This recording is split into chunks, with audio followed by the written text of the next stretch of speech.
Good morning, friends. I am Shravan Kumar Gupta. Today I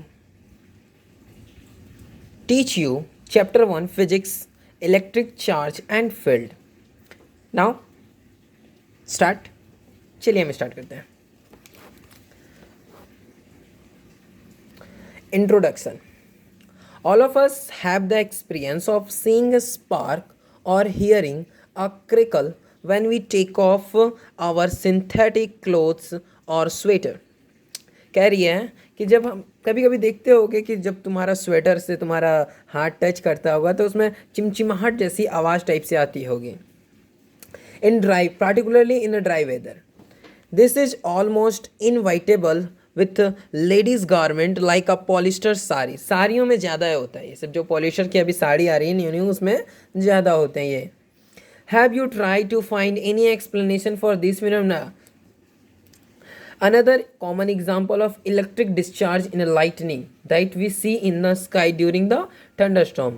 एक और example है जो इलेक्ट्रिक डिस्चार्ज करता है लाइटनिंग के थ्रू पे. Okay, we also experience a sensation of an electric shock either while opening the door of a car or holding the iron bar of bus after sliding from our seat. The reason for this experience is discharge of electric charge through our body, which were accumulated due to the rubbing of insulating surface. You might have also heard this is due to the generation of static electricity. This is precisely the topic we are going to discuss in this and the next chapter. Static means anything that does not move or change with time. Electrostatic deals with study of force, fields and potential arising from the static charge. Okay ना, electrostatic का mean he होता है electro मतलब charge और static मतलब rest. Study of change at rest. हम लोग इसमें क्या पढ़ेंगे? Study of change at rest. चलिए आइए, electric charge. Historically the credit discovery of the fact that amber rubbed with the wool or silk cloth attract the lightning object goes to the Thales of Miletus, Greece around 600 BC. The name of electricity is coined from the Greek word electron meaning amber. Amber means such parts of materials where non which. देखिए, this is the second page. इस page में आपको कुछ नहीं है, example के through आपको बताया गया है कि कैसे हम लोग इलेक्ट्रिक को डिस्चार्ज करते हैं. ओके, डिफाइन यहाँ पे आपको चार्ज का डिफिनेशन आ सकता है या तो फिर उसकी प्रॉपर्टीज़. प्रॉपर्टीज़ बहुत इंपॉर्टेंट है, इसलिए मैं आपको डिफिनेशन के साथ दिखाता हूँ, आप उसको नोटेड डाउन कर लीजिएगा. देखिए, ये आपका नोट्स हो जाएगा. मैनुअली इसमें हम लोग कूलम्स लॉ पढ़ते हैं, इलेक्ट्रिक फील्ड के बारे में पढ़ते हैं, इलेक्ट्रिक फ्लो के बारे में and goes law. Goes law बहुत इंपॉर्टेंट है, इलेक्ट्रिक पोटेंशियल है और कैपेसिटर है. ठीक है, आगे आइए. देखिए, चार्ज.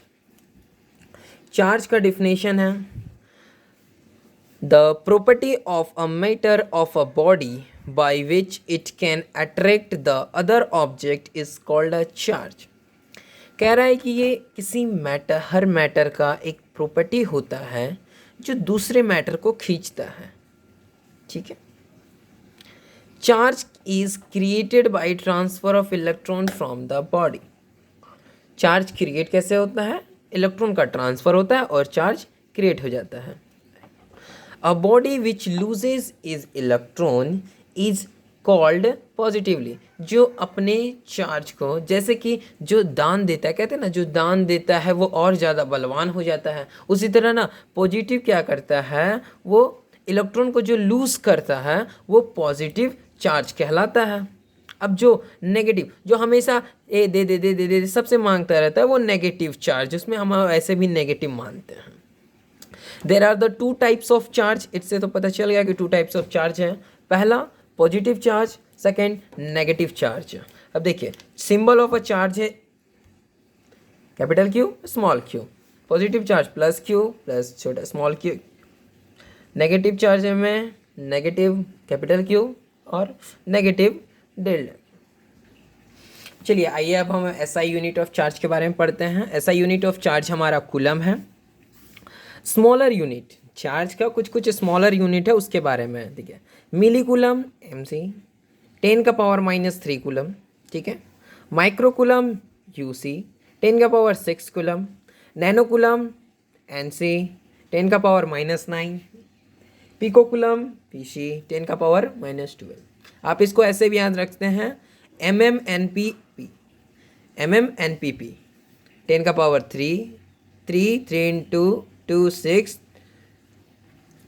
3 3 9 3 4 12। ओके नाउ चलिए अब हम लोग प्रॉपर्टी के बारे में देखते हैं। और प्रॉपर्टी बहुत इंपॉर्टेंट है, 12 बोर्ड में पूछा गया है।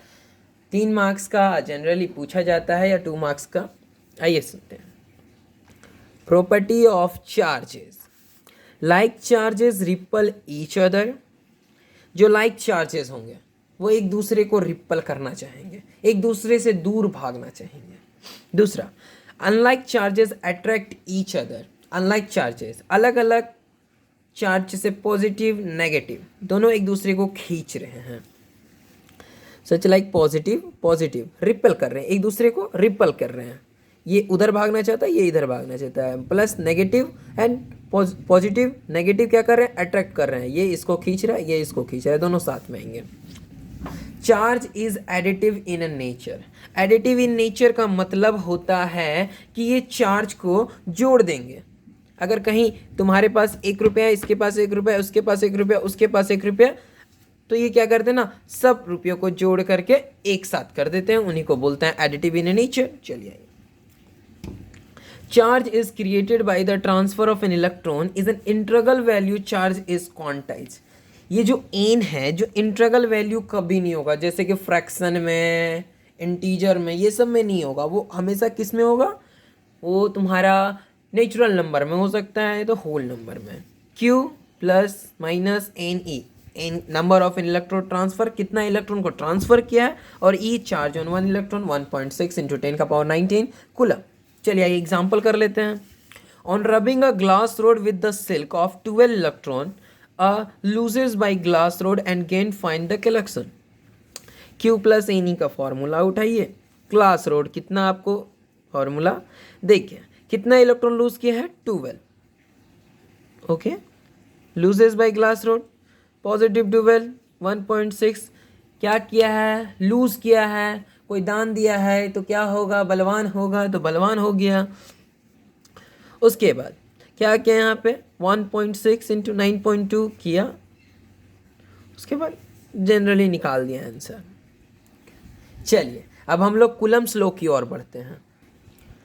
कूलम्स लॉ क्या कहती है, ये हम लोग जनरली फोर्स कैलकुलेट करते हैं फोर्सेस से। Okay, Coulomb's law more ever it states that the electrostatic force between the two isolated charge is directly proportional to the product of magnitude of charges, inversely proportional to the square of the distance between। आइए हम आपको ठीक के साथ समझाते हैं।